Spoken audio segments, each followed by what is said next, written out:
আমরা লক্ষ কোটি দুরুদ ও সালাম পেশ করে নেই যেই নবী সৃষ্টি না হলে তামাম পৃথিবী, আকাশ, জমিন, লৌহ কলম, আমি আপনি কেহই সৃষ্টি হতাম না।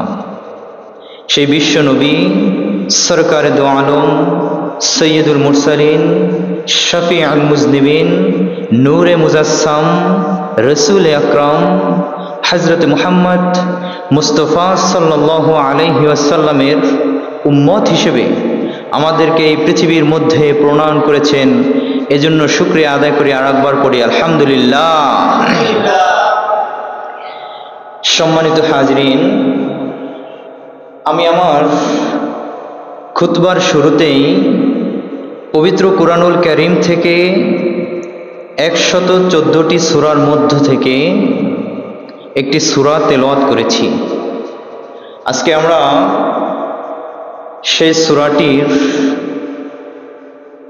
সম্পর্কে জানব এবং সূরাটির অনুবাদ, তৎসংশ্লিষ্ট আলোচনা এবং সংক্ষিপ্ত তাফসীর আমরা শুনব। আল্লাহ তাআলা আমাদেরকে আলোচনা করার এবং শোনার, সর্বোপরি তদ অনুযায়ী আমল করার তৌফিক দান করুক। সকলে পড়ি আমিন। সম্মানিত উপস্থিতি, মহান আল্লাহ তাআলা রব্বুল আলামিন পবিত্র কুরআনুল কারীমের মধ্যে 114টি সূরা দিয়েছে। কতটি সূরা? সকলে একটু বলি, কতটি সূরা? 114টি সূরা দিয়েছেন।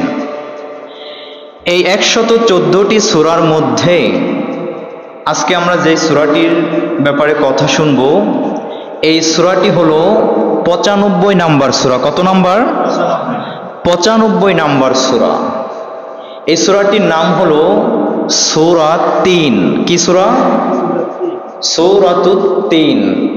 এই সূরাটিকে বলা হয় মাক্কি সূরা। রাসূলুল্লাহ সাল্লাল্লাহু আলাইহি ওয়াসাল্লাম তিনি মহান আল্লাহ তাআলার নির্দেশে হিজরত করার পূর্বে আল্লাহ তাআলা রব্বুল আলামিন যেই সূরাগুলো নাজিল করেছেন, এই সূরাগুলোকে বলা হয় মাক্কি সূরা। আর যেই সূরাগুলো হিজরত করার পরে নাজিল করেছেন, সেই সূরাগুলোকে বলা হয় মাদানী সূরা। ঠিক তারই ধারাবাহিকতায় সূরা 3 এটি হলো মাক্কি সূরা।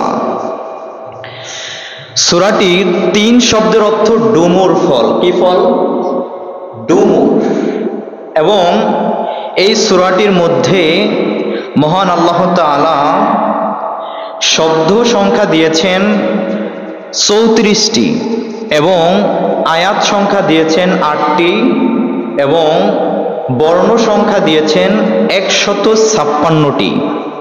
তাহলে আমরা এই সূরাতুত 3-এর যেই মূল থিম পেলাম, এটা হলো মাক্কি সূরা, পবিত্র কোরআনের 95 নং সূরা, এবং এই সূরাটির অর্থ হলো ডুমুর, এবং সূরাটির মধ্যে 8টি আয়াত রয়েছে, 95টি শব্দ, 156টি বর্ণ অক্ষর সংখ্যা রয়েছে এবং শব্দ সংখ্যা রয়েছে 34টি। মহান আল্লাহ তাআলা রব্বুল আলামিন প্রত্যেকটা সূরা নাজিলের ব্যাপারে একটি করে শানে নজুল থাকে, এর বিশেষ ঘটনা থাকে এবং সূরার ফজিলত থাকে। সর্বোপরি সূরা সম্পর্কে আল্লাহ তাআলা যে বিষয় নাজিল করেছেন সেই বিধি বিধান থাকে। সূরাতুত 3 এই সূরাটি কেন নাজিল করেছেন আল্লাহ তাআলা? হযরত আব্দুল্লাহ ইবনে আব্বাস রাদিয়াল্লাহু তাআলা আনহু থেকে একটি হাদিস বর্ণিত হয়েছে। তিনি বলেন, উম্মতে মুহাম্মাদির যে আমাদের গড় আয়ু 60 থেকে 70 বছর, কিন্তু আমাদের মধ্যে কিছু সংখ্যক লোক রয়েছে যাদের গড় আয়ু, যারা পৃথিবীর মধ্যে বেঁচে থাকেন একটু বেশি, 80 বছর, 90 বছর, কেউ 100 বছর, এভাবে করে বেঁচে থাকেন। তো রাসূলুল্লাহ সাল্লাল্লাহু আলাইহি ওয়াসাল্লামের জামানায় কিছু লোক ছিল যারা অনেক মুরব্বী হয়ে যেত, অনেক বয়স হয়ে যেত, কিন্তু তাদের এই বয়সের কারণে তাদের যে মস্তিষ্ক, তাদের যে ব্রেন, এটা সম্পূর্ণ স্থির ছিল না। তারা যা বলতো ভুলে যেত, যা করত এটা তারা ভুলে যেত। তো আল্লাহ তাআলা রব্বুল আলামিন এই তাদের সম্পর্কে এই সূরাতুত তিন নাজিল করেছেন। রাসূলুল্লাহ সাল্লাল্লাহু আলাইহি ওয়াসাল্লাম তিনি অনেক নামাজেই সূরা তিন পড়তেন, বিশেষ করে এশারের সালাতে সূরাতুত তিন তিনি পড়তেন। আল্লাহ রসুল সাল্লাল্লাহু আলাইহি ওয়াসাল্লামের একটি হাদিস, হযরতে বারা রাদিয়াল্লাহু তাআলা আনহু বলেন, আমি রাসূলুল্লাহ সাল্লাল্লাহু আলাইহি ওয়াসাল্লামকে দেখেছি, বলতে শুনেছি, পড়তে শুনেছি, তিনি এশারের নামাজে সূরাতুত তিন তেলাওয়াত করেছেন। জোরে পড়ি না সুবহানাল্লাহ। আল্লাহর নবীর সাহাবী হযরতে বারা রাদিয়াল্লাহু তাআলা আনহু তিনি বলেন, আমি আল্লাহর রাসূল সাল্লাল্লাহু আলাইহি ওয়াসাল্লামকে সূরাতুত তিন এশারের নামাজে পড়তে শুনেছি। তবে আমি এমন ভাবে শুনেছি, এত সুন্দর করতে তেলাওয়াত পড়তে শুনেছি, এত সুন্দর করে তেলাওয়াত করতে শুনেছি, আল্লাহর হাবিব সাল্লাল্লাহু আলাইহি ওয়াসাল্লাম যখন সূরাতুত তিন তেলাওয়াত করতেন, মনে হয় যেন পৃথিবীর মধ্যে আর কারণ আমি এত সুন্দর তেলাওয়াত শুনি নাই। আল্লাহর হাবিব এত সুন্দর করে সূরাতুত তিন তেলাওয়াত করতেন, মনে হয় যেন জান্নাতি কোন লোক সূরাতুত তিন তেলাওয়াত করতেছে। সুবহানাল্লাহ। এজন্য আল্লাহর হাবিব সাল্লাল্লাহু আলাইহি ওয়াসাল্লাম সূরাতুত তিন এশারের নামাজে আদায় করতেন, এশারের নামাজে তিনি পড়তেন এবং আরো বিভিন্ন নামাজে তিনি আদায় করতেন। আল্লাহ তাআলা রব্বুল আলামিন সূরাতুত তিনের মধ্যে সর্বপ্রথম বলেছেন, কসম খেয়েছেন ওয়াত-তিন, এরপর বলেছেন ওয়াজ-জাইতুন, ওয়াত-তিন ওয়াজ-জাইতুন, ওয়াত-তিন ডুমুরের কসম, তিনের কসম, তিন ফলের কসম, ওয়াজ-জাইতুন জাইতুনের কসম। এখানে তাফসীরগণ ব্যাখ্যা করেছেন যে ডুমুরের ফল মানে হলো যেই ফলগুলো বেশিরভাগই সিরিয়া, ফিলিস্তিন এবং শামে পাওয়া যায়। আল্লাহ তাআলা রব্বুল আলামিন এই সূরাতুত তিনের মধ্যে ওয়াত-তিন ওয়াজ-জাইতুন, তিনের কসম খেয়েছেন, এরপর জাইতুনের কসম খেয়েছেন। জাইতুন যেটাকে ইংরেজিতে ডিকশনারির মধ্যে নিয়েছেন অলিভ, অর্থাৎ জাইতুনের তেল, আমরা যেটাকে অলিভ অয়েলের তেল বলি। আল্লাহ তাআলা রব্বুল আলামিন বলেন, ওয়াত-তিনি ওয়াজ-জাইতুনি ওয়া তুরি সিনিনা ওয়া হাযাল বালাদিল আমিন। আল্লাহ তাআলা রব্বুল আলামিন বলেন, ওয়াত-তিন তিন ফলের কসম, ওয়াজ-জাইতুন জাইতুনের কসম। আল্লাহ তাআলা কেন এই দুটির কসম খেয়েছেন? হযরতে ঈসা আলাইহিস সালাতু ওয়াস সালাম তিনি ফিলিস্তিনে আগমন করেছেন, তিনি ফিলিস্তিনে আগমন করেছেন। সিরিয়া এবং ফিলিস্তিনে তিন ফল বেশি পাওয়া যায়, জাইতুন বেশি পাওয়া যায়। এই কারণে আল্লাহ তাআলা রব্বুল আলামিন ফিলিস্তিন এবং শাম, সিরিয়ার দিক উল্লেখ করে সূরা ৩ এর মধ্যে ওয়াত-তিন ওয়াজ-জাইতুন বলেছেন। ঈসা আলাইহিস সালাতু ওয়াস সালাম উদ্দেশ্য মানে হলো তার উপর যে কিতাব নাজিল হয়েছে, তার উপর যেই আল্লাহ রব্বুল আলামিন আসমানি কিতাব নাজিল করেছেন, সেই কিতাবটি হলো ইনজিল। আল্লাহ তাআলা এই তিন মানিয়া জাইতুন মানি বুঝিয়েছেন যে ঈসা আলাইহিস সালাতু ওয়াস সালামের উপর যে কিতাব নাজিল করা হয়েছে ইনজিল কিতাব, এই ইনজিল কিতাবকে তিনি বুঝিয়েছেন। এরপরে আল্লাহ তাআলা রব্বুল আলামিন বলেন, ওয়া তুরি সিনিন, এবং সিনাই পর্বতের কসম। কিসের কসম? সিনাই পর্বতের কসম। সিনাই পর্বতের কসম দ্বারা আল্লাহ তাআলা রব্বুল আলামিন বুঝিয়েছেন যে সেই সিনাই পর্বতে আল্লাহর নবী হযরতে মূসা আলাইহিস সালাতু ওয়াস সালাম তিনি আল্লাহর সাথে সেই পর্বতে বসে তিনি কথা বলতেন। সুবহানাল্লাহ। এবং মূসা আলাইহিস সালাতু ওয়াস সালাম দ্বারা উদ্দেশ্য হলো যে তার উপর যেই তাওরাত কিতাব নাজিল হয়েছে, এই তাওরাত কিতাব অতুরে সিনিন, তুরে সিনাই পর্বত দ্বারা উদ্দেশ্য হলো তাওরাত কিতাব। এরপরে আল্লাহ তাআলা বলেন ওয়াহাদাল বালাদিল আমিন, পবিত্র মক্কা নগরীর কসম, পবিত্র মক্কা নগরীর কসম, পবিত্র ভূমির কসম, মক্কা নগরীর কসম দ্বারা আল্লাহ তাআলা রব্বুল আলামিন হযরতে মুহাম্মদ মুস্তাফা সাল্লাল্লাহু আলাইহি ওয়াসাল্লামকে বুঝিয়েছেন, হযরত মুহাম্মদ সাল্লাল্লাহু আলাইহি ওয়াসাল্লাম দ্বারা বুঝিয়েছেন পবিত্র কোরআন। সুবহানাল্লাহ। তার মানে ওয়াত্তিন ওয়াজ-যাইতুন ওয়াতুর সিনিন ওয়াহাদাল বালাদিল আমিন, এই শব্দগুলো দ্বারা আল্লাহ তাআলা রব্বুল আলামিন বুঝিয়েছেন ইনজিল কিতাব, তাওরাত কিতাব, এরপরে পবিত্র কোরআন বুঝিয়েছেন। আল্লাহ তাআলা রব্বুল আলামিন বলেন এই তিন কিতাবের মধ্যে আমি আল্লাহ বলে দিলাম লাকাদ খালাকনাল ইনসানা ফি আহসানি তাকওয়িম, এই পৃথিবীর মধ্যে যত সৃষ্টি রয়েছে আমি আল্লাহ যত কিছু সৃষ্টি করেছি সবচেয়ে সুন্দর রূপে আমি আল্লাহ মানুষকে সৃষ্টি করে দিয়েছি। সুবহানাল্লাহ। আল্লাহ তাআলা রব্বুল আলামিন বলেন ইনজিল কিতাব দ্বারা, তাওরাত কিতাব দ্বারা এবং পবিত্র কোরআনের মধ্যে আমি আল্লাহ বলে দিয়েছি লাকাদ খালাকনাল ইনসানা ফি আহসানি তাকওয়িম, এই পৃথিবীর মধ্যে যত সৌন্দর্য রয়েছে আমি যত সুন্দর সুন্দর জিনিস সৃষ্টি করেছি। এই বিশাল আমরা হাতি দেখি, হাতির মধ্যে অনেক শক্তি রয়েছে, হাতির মধ্যে অনেক বড় দেহ রয়েছে, কিন্তু আল্লাহ বলেন না, এটাকে আমি সুন্দর রূপে সৃষ্টি করি নাই। বিশাল সাগরের মধ্যে আমরা তিমি মাছ দেখি, আল্লাহ বলেন না, এই তিমি মাছকে আমি সুন্দর রূপে সৃষ্টি করি নাই। আবার আমরা সুন্দর সুন্দর প্রাণী দেখি, পাখি দেখি, আল্লাহ বলেন না, এগুলো আমি সুন্দর রূপে সৃষ্টি করি নাই। আকাশের ফেরেশতা দেখি, আল্লাহ বলেন না, এগুলো সুন্দর রূপে সৃষ্টি করি নাই। ওই চাঁদ সূর্য যা কিছু আমরা দেখি আল্লাহ বলেন এগুলো সুন্দর রূপে সৃষ্টি করি নাই, আমি সবচেয়ে সুন্দর রূপে সৃষ্টি করে দিয়েছি মানুষ। সুবহানাল্লাহ।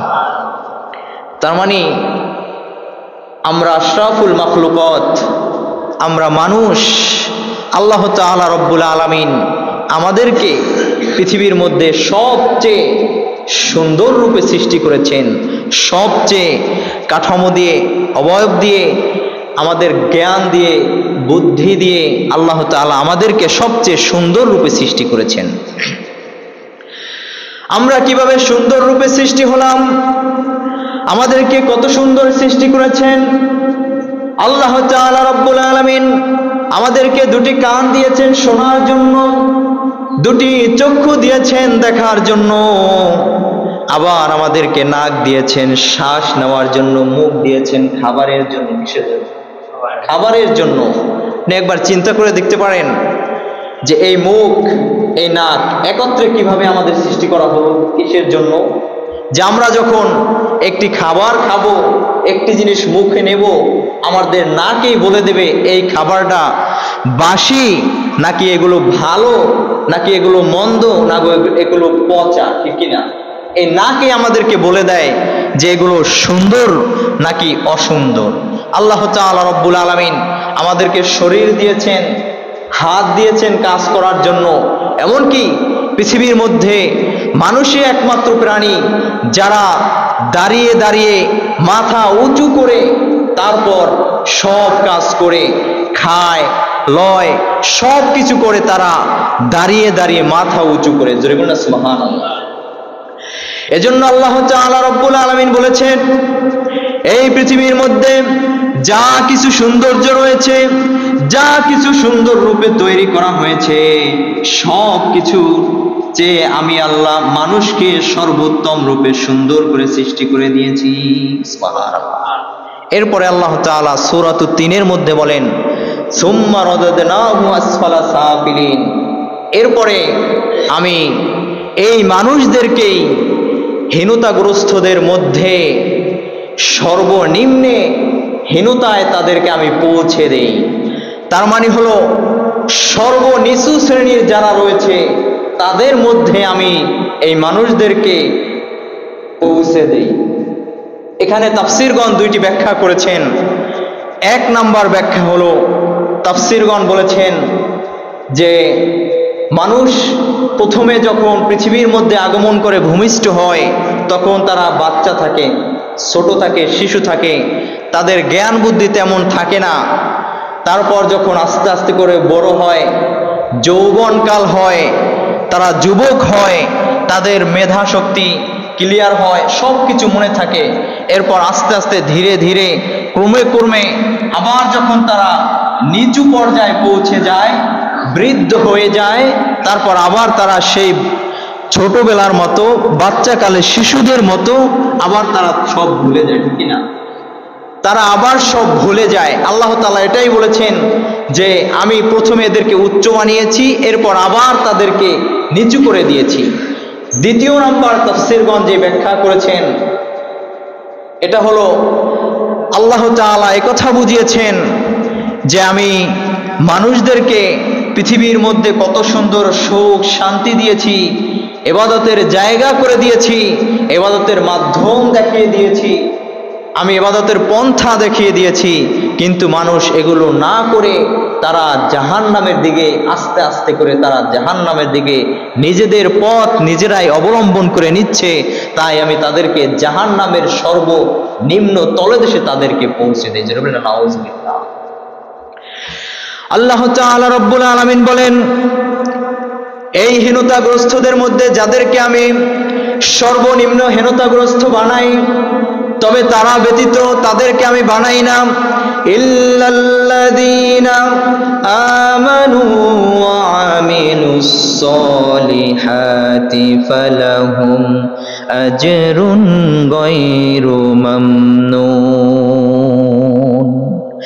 ইল্লাল্লাযীনা আমানু, তবে তারা ব্যতীত যারা ঈমান এনেছে, ওয়া আমিলুস সলিহাত, এবং যারা নেক কাজ করেছে, যারা ঈমান এনেছে, যারা নেক কাজ করেছে, তারা ব্যতীত ফালাহুম আজরুন গায়রু মামনুন, তাদের জন্য রয়েছে উত্তম প্রতিদান, অফুরন্ত নেয়ামত। জোরে বলেন না সুবহানাল্লাহ। আল্লাহ তাআলা রব্বুল আলামিন বলেন, তাদেরকে আমি নিচু শ্রেণী বানাই না। যারা ঈমান এনেছে, যারা সৎ কাজ করেছে, তাদের জন্য রয়েছে উত্তম প্রতিদান। ঈমান এনেছে কারা?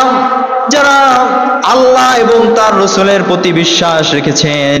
মুসলিম শরীফের হাদিসের মধ্যে এসেছেন, রাসূলুল্লাহ সাল্লাল্লাহু আলাইহি ওয়াসাল্লাম বললেন, ক্বালা আল ঈমানু আন তুমিনা বিল্লাহি ওয়া মালাইকাতিহি ওয়া কুতুবিহি ওয়া রাসূলিহি ওয়াল ইয়াউমিল আখির ওয়াল কদরি খায়রিহি ওয়া শাররিহি মিনাল্লাহি তাআলা।